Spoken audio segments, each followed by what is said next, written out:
Hey guys, my name is Bobby from Wedding Film School, a channel dedicated to educating and inspiring wedding filmmakers, and I want to personally welcome you to what can only be described as the craziest 2 weeks in camera history.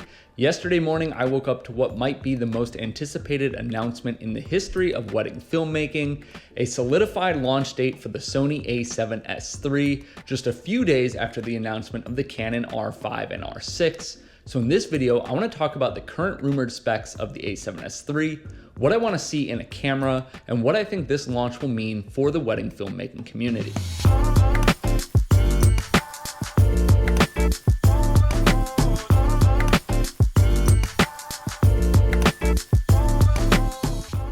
Myself and many other wedding filmmakers have been waiting for this camera for like 2 or 3 years now, with multiple points where we thought it would be announced and being disappointed, but it is finally here.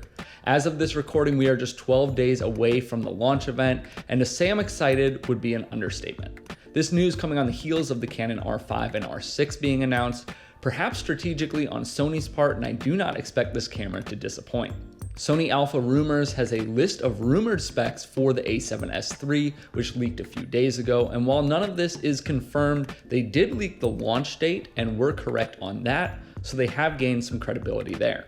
The points that really stand out to me in these leaks are, of course, the resolutions and frame rates available, which include 4K 120 and 1080 at 240 frames per second, and being 10-bit 422, dropping the base ISO for S-Log3 to a much more manageable 160 ISO, 15 stops of dynamic range, a fully articulating screen, and no overheating. Of course, we'll have to wait until the launch to see if all of this is true, but I want to share what I want to see in the Sony a7S III, and quite honestly, I do expect most, if not all of this to come true.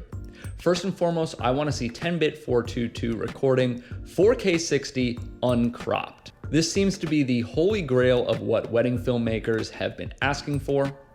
I actually don't shoot much at 60 frames per second, but I understand why people want it.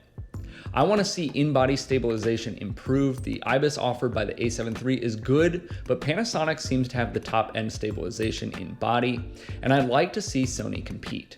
Next, I want the colors to be similar to the a7 III, which I think was a huge improvement over the a7S II as far as skin tones go, and that is really all I'm looking for internally.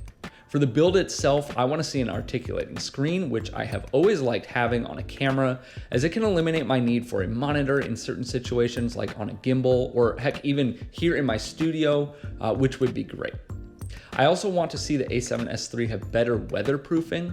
I've always felt that a professional level camera should be able to withstand moderate weather.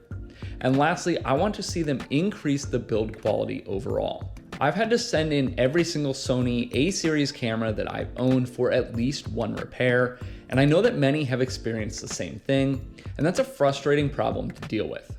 And lastly, I want and expect the a7S III to offer dual recording just like the a7 III did. And perhaps most important, I do not want them to put an 8K capable sensor in there. Canon's release of the R5 with 8K capabilities is impressive, but the overheating issues are certainly taking down the excitement for that camera a notch. Is it possible that Sony could put out an 8K capable mirrorless camera without overheating issues? Maybe, I have no idea. But Sony has had their fair share of overheating problems in the past, and I really have no desire for 8K. It is not something that clients or the industry are asking for, so no need to wow us with a resolution that may not even be usable and might hinder the performance of the camera overall. Now, of course, what does this release mean for wedding filmmakers? It's hard to know for sure until we have details confirmed by Sony, but if the rumors are true, I expect the Sony a7S III to once again push the envelope of what is possible in a mirrorless camera and give wedding filmmakers perhaps a new gold standard for years to come. If you've followed my other videos, you know that I'm still excited for the Canon R5 and R6 as well, despite the overheating concerns, and ultimately both of these releases are good for the wedding filmmaking community overall. Not only do they prove that these manufacturers are indeed listening to our needs, but with each release that raises the bar, every other manufacturer must meet or exceed that bar, which benefits us as a community, even if you find downfalls with specific cameras. So I am eagerly awaiting the live stream on the morning of the 28th, which is also the time that pre-orders will go live. I'd love to hear your thoughts on the Sony a7S III down below in the comments, what you're looking for in a camera and what you think will be confirmed. Thanks for watching, and as always, please like, subscribe, and I'll see you in the next video.